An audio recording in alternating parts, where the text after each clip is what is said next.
যে সিনেমা হলগুলো আছে সেগুলোর অবস্থা খুবই খারাপ এবং এটা কাউকে দোষ দিয়ে লাভ নেই। আসলে সিনেমা না থাকলে সিনেমা হল থাকবে কোত্থেকে? বাংলা সিনেমার আসলে একটা নতুন জোয়ার এসেছে, আমাদেরকে এটা ধরে রাখতে হবে। লোকে বলছে যে এখানে তো সবাই মানে এত ভালো অভিনয় করেছে, কাকে ছেড়ে কার কথা বলবে? আজকে আমাদের তৃতীয় দিন চলছে। আমরা আজকে এর আগে আমরা আরেকটা হলে ঘুরে এসেছি এবং সেখানেও আমরা দর্শকের বিপুল সাড়া পেয়েছি এবং আমরা অভিভূত দর্শকের ভালোবাসায় এবং আমরা খুবই আশাবাদী যে এই ভালোবাসা অব্যাহত থাকবে এবং সামনের দিনগুলোতেও দর্শক আমাদের ছবি আরও বেশি বেশি করে দেখবে। এবং আপনারা ইতিমধ্যেই জেনে গিয়েছেন যে আমাদের ছবি নিয়ে টিকিটেরও একটা সংকট দেখা দিয়েছে। আপনারা আমার থেকে এটা আরও ভালো জানবেন এবং আমি বলবো যে এটা একটা দারুণ ব্যাপার, শুধু আমাদের ছবির জন্য না, সকল সিনেমা নিয়েই দর্শকের দারুণ উৎসাহ উদ্দীপনা দেখা যাচ্ছে এবং এটা এটা বাংলা সিনেমার আসলে একটা নতুন জোয়ার এসেছে, আমাদেরকে এটা ধরে রাখতে হবে। এবং আমি আমার অন্য যে ছবিগুলো চলছে তাদের প্রত্যেকের জন্য আমার শুভকামনা জানাচ্ছি এবং দর্শককে আমি বলবো যে আপনারা ফ্যামিলি নিয়ে বন্ধুবান্ধব নিয়ে আমাদের ছবি দেখতে আসুন এবং সামনের দিনগুলোতে আমরা চাই যে আপনাদের সাথে আরও আরও আনন্দ করে একসাথে বসে ছবি দেখব এবং আপনাদের সাথে সামনের যে কোনো যেই শোগুলো আছে সেখানেও আমরা এসে হাজির হতে পারি যে কোনো সময়, যে কোনো দিন, যে কোনো হলে। বাট এবার লাকিলি আমার মনে হচ্ছে যে আমরা যেহেতু উৎসবের সময় আসলে আমাদের শো ছিল শুরুতে অনেক কম, কিন্তু এবার কিন্তু আমরা শো পেয়েছি আগের থেকে তুলনামূলকভাবে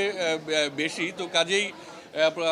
উৎসবের থেকে এবার বোধহয় আরেকটু বেশি সুবিধা পাচ্ছি এবং দর্শকের আগ্রহ দেখা যাচ্ছে, যেহেতু মানে এটা আমাদের জন্য একটা দারুণ ব্যাপার আর কি আমি বলবো। মোশাররফ ভাই এবং চঞ্চল চৌধুরী দুজনেই আমাদের দারুণ শক্তিশালী অভিনেতা, কিন্তু একই সাথে এখানে বাকি যারা আছেন, শরীফুল রাজ, আজমেরি হক বাঁধন, সাবিলা নূর, শ্যামল মওলা, জাকিয়া বাড়ি মম, শামিমা নাজনীন সহ দিনার ভাই সহ আপনারা দেখছেন তো এখানে কার কথা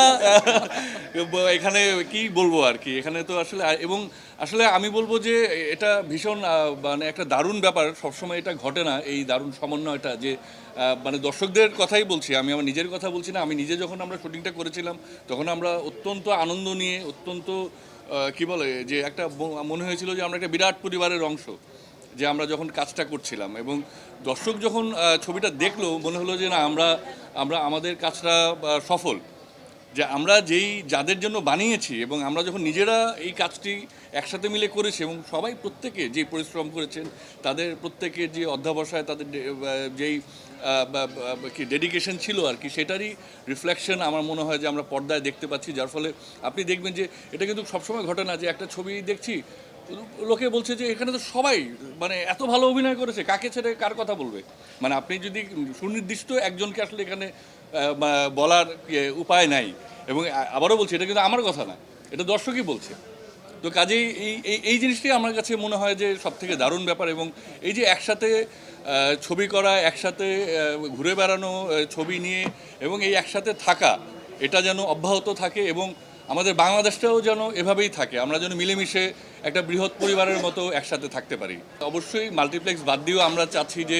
আপনারা সবাই জানেন যে বাংলাদেশে সিনেমা হলের সংকট আছে এবং সেই সংকট তো আসলে তৈরিও হয়েছে আসলে এমনভাবে যে যেটা আসলে মানে একটা সময় আমাদের চলচ্চিত্রের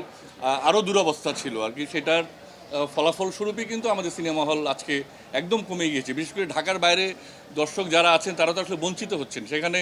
ভালো সিনেমা হল নেই, সেখানে আসলে মানে যে সিনেমা হলগুলো আছে সেগুলোর অবস্থা খুবই খারাপ এবং এটা কাউকে দোষ দিয়ে লাভ নেই। আসলে সিনেমা না থাকলে সিনেমা হল থাকবে কোত্থেকে? আমরা তো প্রতি রেগুলার ছবি বানাচ্ছি না, তো আমাদের ছবিটাও কিন্তু হচ্ছে যে অবশ্যই সামনে মুক্তি পাবে। ঢাকার বাইরের যেই সিনেমা হলগুলো আছে আমাদের আলাপ আলোচনা চলছে এবং আশা করি যে খুব শিগগিরই ঢাকার বাইরের যারা আছেন তারা আমাদের ছবিটা দেখতে পাবেন।